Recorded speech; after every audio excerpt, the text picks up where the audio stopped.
and welcome to We Women Want.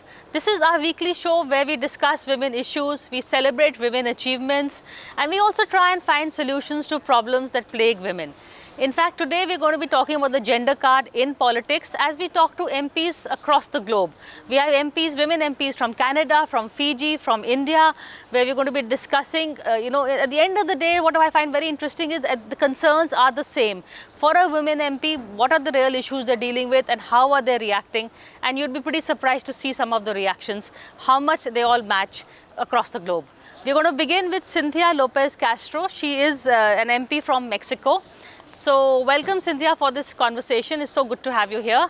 And my first question really is, what do women want? What are women looking for in politics? Women, we want more representation in parliament. We want more spaces. We want more seats of decision making. We want to be in the power.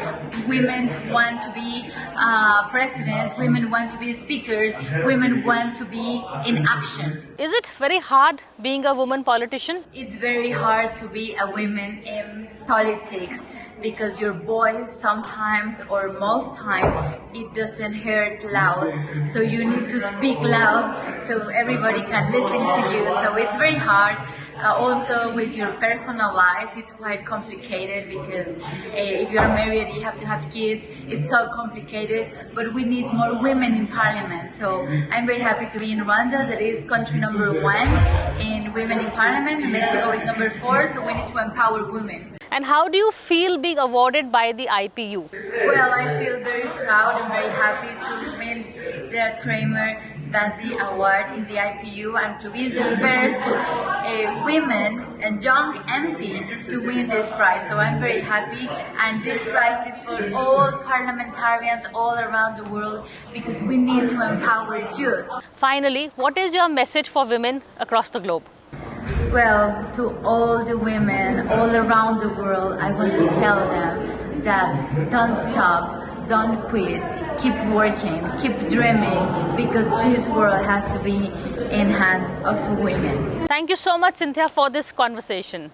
And now we're going to be talking to Andriana LaRouche. She is an MP from Canada. Andriana, my first question really is, what are women looking for? What do women want?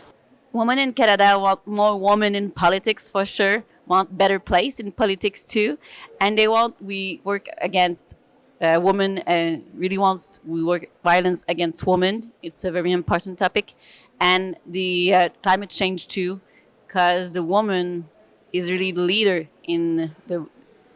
for the climate change. Your thoughts on being a woman and a politician? Does the gender card matter a lot? I'm in politics right now because before I'm working in community group, and I think really if we want to change the society, women needs to take their place in politics.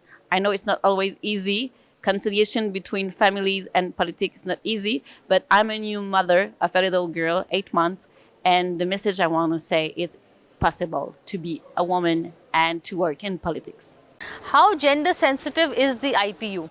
I really feel the topic of this year, to have more women in politics here, give a very good energy, and it's a very important topic. But I know too we have to really work on peace and on international cooperation, for sure, because women don't want war, and I know it can have an impact at different points around the world, but we really need to work on peace too, and that's the vibe here, but the vibe is very positive for women in politics. Well, you're a woman politician and you have an 8-month-old baby. So the work-life balance, how does that work for you? If you could share with us some of your experiences. I managed to be a young woman in politics and with a little girl of 8 months. It's really because we need to do more place in women in politics. So and how I manage it, I have some people around me, a lot of people around me. I have the father really present at my family. But also at the parliament, we have a place, a family room, and it's possible to have my little girl close of me in parliament. So, but we need can be better. But I know it's possible because a lot of support of my husband. Thank you so much, Andriana, for this conversation.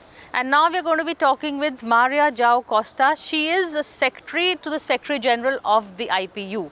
Welcome, Maria, for this conversation. And at the very outset, I really would like to share your views, ask you for your views on what do women want in this century? How are we taking the 21st century? I think what a woman wants in the 21st century, it depends really on each one of them.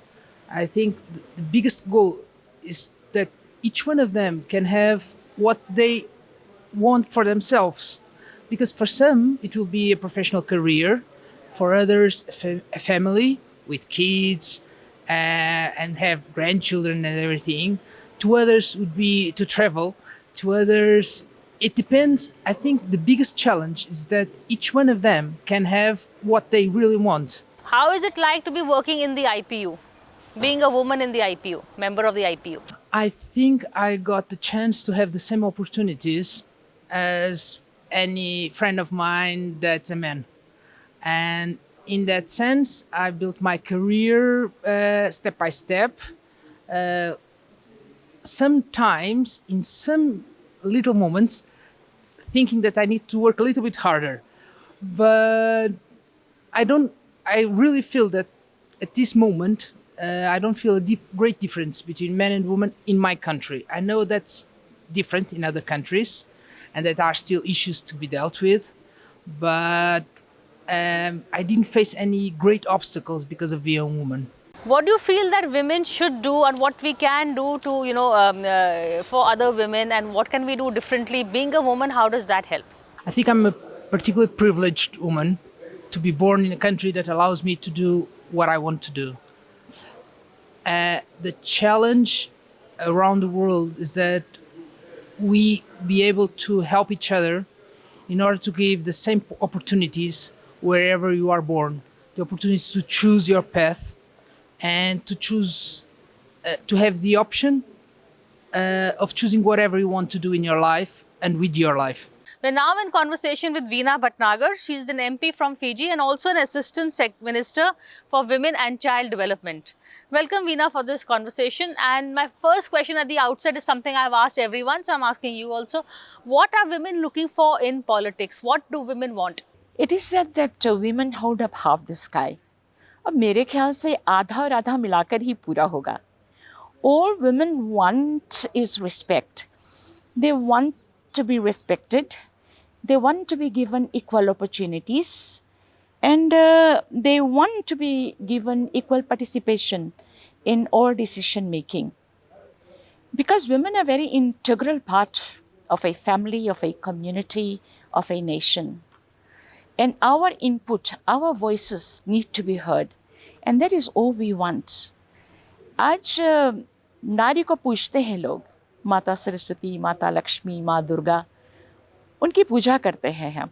एक तरफ उनकी पूजा करते हैं और दूसरी तरफ नारी का बलात्कार होता है. क्या एक नारी को, क्या एक बच्ची को इज्जत की ज़िंदगी जीने का कोई हक नहीं, कोई अधिकार नहीं? ऐसी कई बातें हैं जो नारियों से संबंधित है, कुछ नारी पीड़ित है. लेकिन आज अगर देखा जाए तो we have progressed.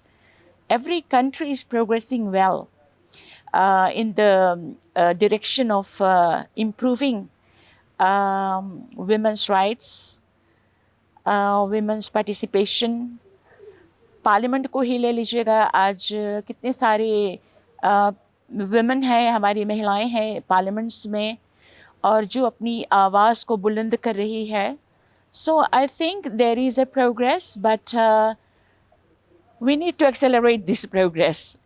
हमारे ख्याल से इनको और भी आगे बढ़ाना होगा और इसके लिए आवाज़ उठाना ज़रूरी है. और मेरे ख्याल से education is the key to success. Every girl child तो क्या, every boy child should be educated as well. क्योंकि an educated society will think right and do right. तो मेरे ख्याल से एजुकेशन बहुत इम्पोर्टेंट है.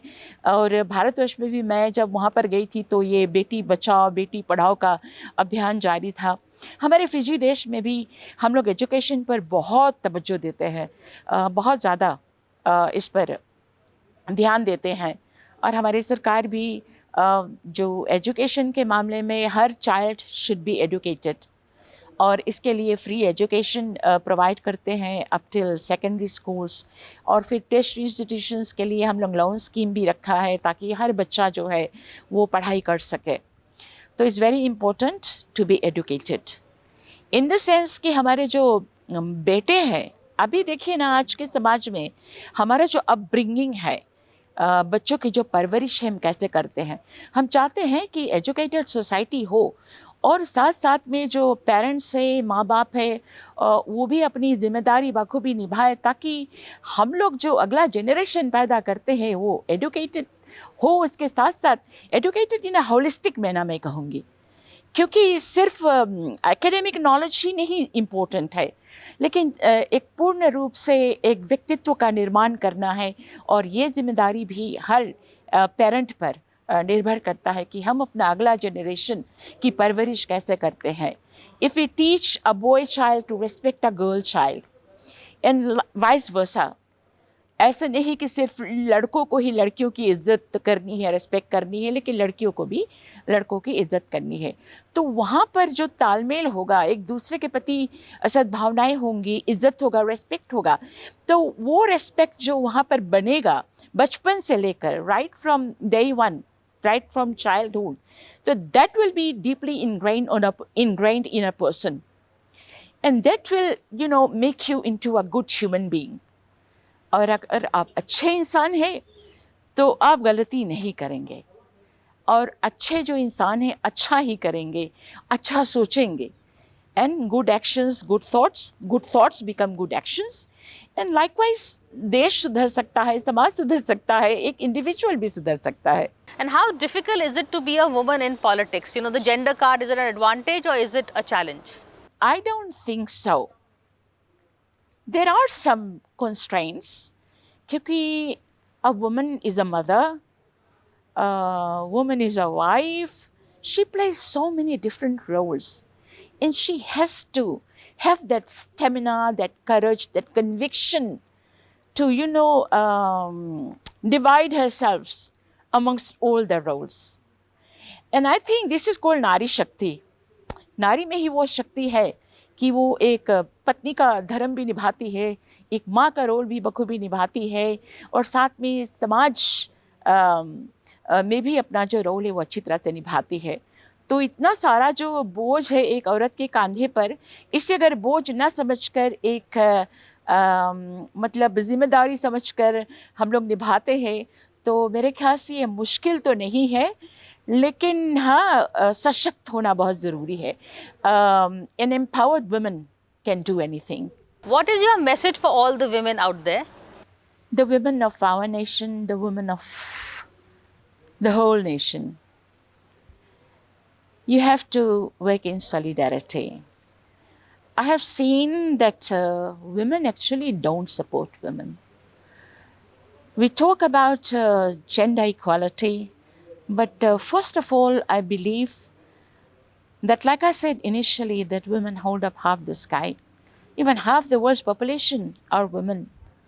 So if every woman supports another woman, I think half our parliaments will be full of women. So I would like to send this message to all the women out there that we have to work in solidarity, step up, make sure we are educated and we are empowered. Like I said, every girl child, every boy child should be educated and empowered, so that the end result, an educated society, will move forward. And of course, when there's an educated society, educated nation, educated world, I think there will be peace and prosperity.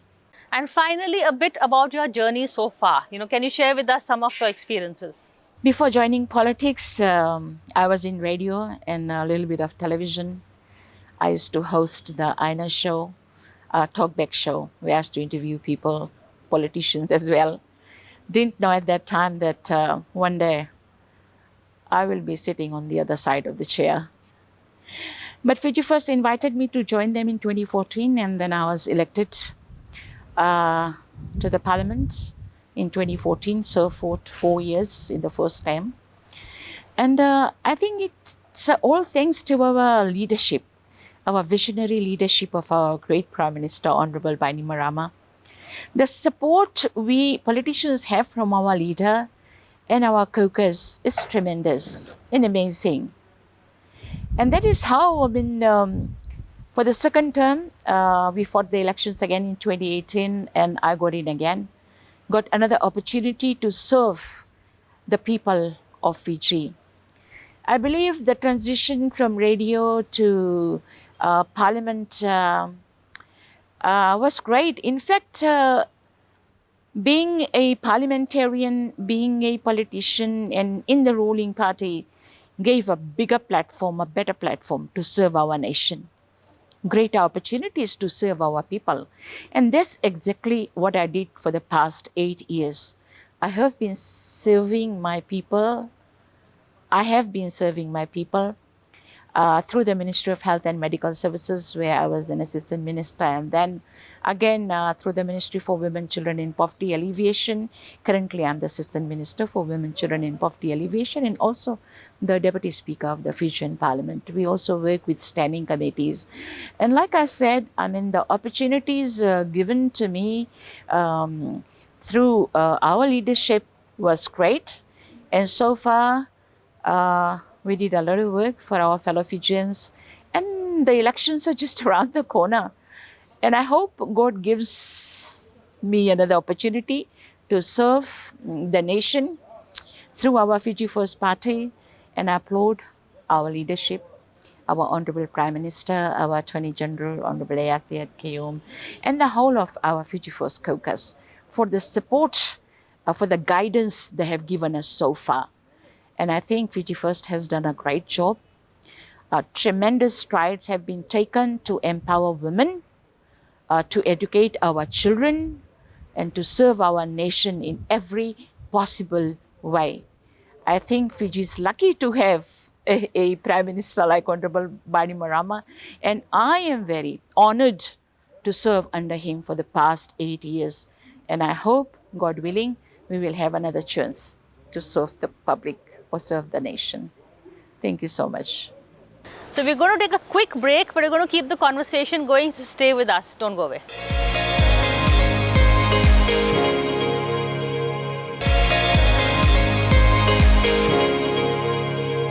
Hello and welcome back to We Women Want, as we have a conversation with MPs across the globe, women MPs, and we're going to be asking them how the gender card makes a difference.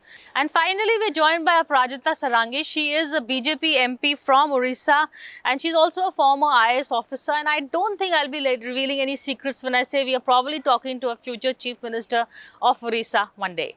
Welcome, Aprajita, for this conversation. My first question, of course, is what is your approach to being, after almost 2 decades of representation of India as the executive member of the IPU, what are the priorities and what do you think one should be focusing on? I would definitely not call it my victory. I would call it the victory of our country, India. And I would also call it the victory of the foreign policy of Prime Minister Modi and his team. I would call it the victory of the great image of Prime Minister Modi that has been built over the last 8 years on the international platform. Having said that, let me tell you that I accept with tremendous humility the victory of all of us, and indeed it has come after almost 20 years. And I am told in 2002, Madam Najma Heptullah ji was the member of the IPU, and then she went on to become the president of the IPU during that year. So I think it is a great moment for India, and I would say that all the members of parliament who had gone with me were extremely helpful. The entire secretariat of the parliament was extremely helpful. I would definitely like to mention here the initiatives of the External Affairs Minister, Mr. Jaishankar ji, and of course our Lok Sabha Speaker, Mr. Om Birla ji. They had discussed with all the countries, and but ultimately what makes me very happy is there was a lot of debate before the election actually took place, and it was a very considered decision of all the members of the Asia Pacific group that makes me very happy. We wanted some kind of consensus, but Indonesia, since it came forward and refused to kind of back out, so we thought it would be better to go for secret ballot, and it was secret ballot. And as you know, 12 out of 18 votes got to us, so almost two-third majority. And I'm really very happy about it, and I'm looking forward to working with the entire 15-member team. I just met the president of the IPO, and he was also very keen that we should start working. And I can only say that I would take some time to understand the expectations from me. What does IPU actually want me to do? But yes, overall I know it's peace, it's democracy promotion, it's climate change, it's sustainable development, it's women upliftment, gender equality and youth empowerment. In all these areas, we have to work and we have to bring all these 178 nations closer to each other. Being a woman parliamentarian, what are the subjects that you would like to bring up before the IPU? I am a woman and I'm extremely proud to be a woman. And it's very important that 50% of the population in our country, in most of the places which constitute women, should actually come forward and should actually be brought up. I am not very much always in favor of reservation for women, so to say. But I would definitely say that it's our collective responsibility to ensure that there is a facilitating environment which is created for women so that they are able to grow without any fear. They have to have the ability to take decisions for their lives themselves. And this has to be all across the world, I would say, all the 178 nations.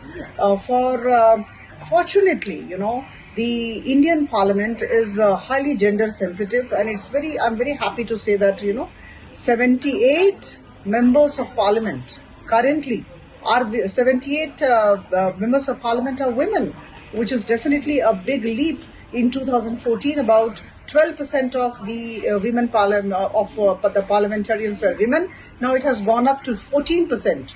There is a need to actually enhance this number, and I'm sure the way things are improving, women would come up. Against this backdrop, I would like to mention that a historic decision has been taken place in India. The 73rd and 74th Amendment of the Constitution of India took place, and about 45.61% of all the elected grassroots workers in all our Panchayati Raj institutions are women. The stipulation as per the amendments is 33%, but we have gone up to 45.61%.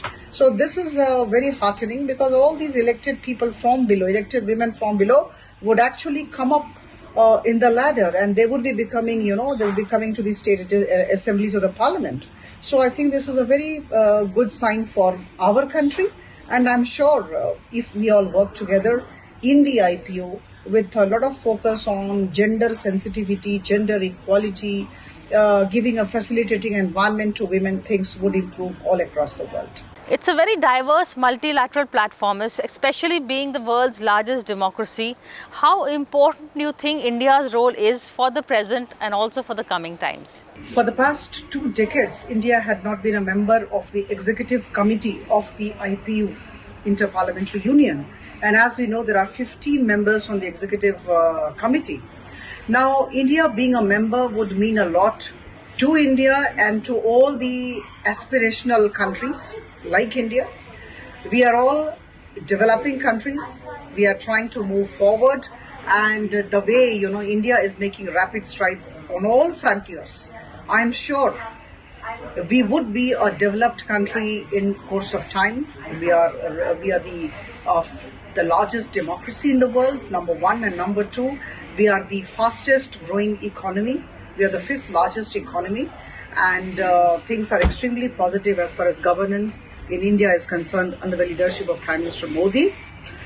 As far as the Inter-Parliamentary Union is concerned, I can only say that there are 178 nations and 14 associate members who are working together for goals like promotion of peace in the world, democratic governance in the world, climate change, sustainability of development, youth empowerment, and women upliftment. These are very crucial issues when we talk of holistic development of our nation, of our world. Then I think these issues are extremely important, and it's very important to work together. In fact, when I won the election, I was asked to say a few words, and at that point of time I had said, Vasudhaiva Kutumbakam, the world is one family. We have to think together, we have to act together in a positive manner. There has to be sakaratmakta, there has to be positivity all across, and we all need to walk hand in hand for a greater cause, not only for our own respective countries but for the entire world. So I think this assignment will give me a perspective. This assignment will enable me to understand the issues of other nations better, and this assignment would also enable me to put forth the initiatives of India on the international platform, number one. And number two, it's always a learning experience. For India also, I would be kind of learning many things which I think back home we can implement if they are good and if they are relevant for our country. So I think overall I would say that I'm really looking forward to this assignment, and I'm really deeply indebted to all those who voted for me. In my victory speech, I had said that those who have not voted for me also need to be thanked for by me, because I really want to work for them too, because I need to gain their confidence. So I think all the nations will. I'm really looking forward to working with all the nations. Thank you. Finally, what is the role of the delegation in securing this victory for India? External Affairs Minister, Mr. Jaishankar ji, and of course our Lok Sabha Speaker, Mr. Om Birla ji, they had discussed with all the countries, and but ultimately what makes me very happy is there was a lot of debate before the election actually took place, and it was a very considered decision of all the members of the Asia Pacific group. That makes me very happy. We wanted some kind of consensus, but Indonesia, since it came forward and refused to kind of back out, so we thought it would be better to go for secret ballot, and it was secret ballot. And as you know, 12 out of 18 votes got to us, so almost 2/3 majority. And I'm really very happy about it, and I'm looking forward to working with the entire 15-member team. I just met the president of the IPO, and he was also very keen that we should start working. And I can only say that I would take some time to understand the expectations from me.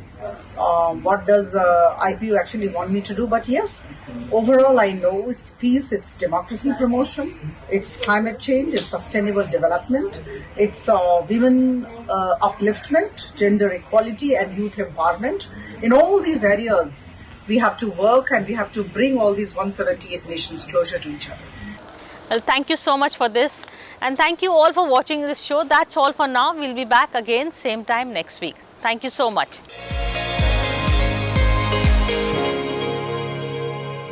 For more such videos, subscribe to the NewsX YouTube channel, hit the bell icon.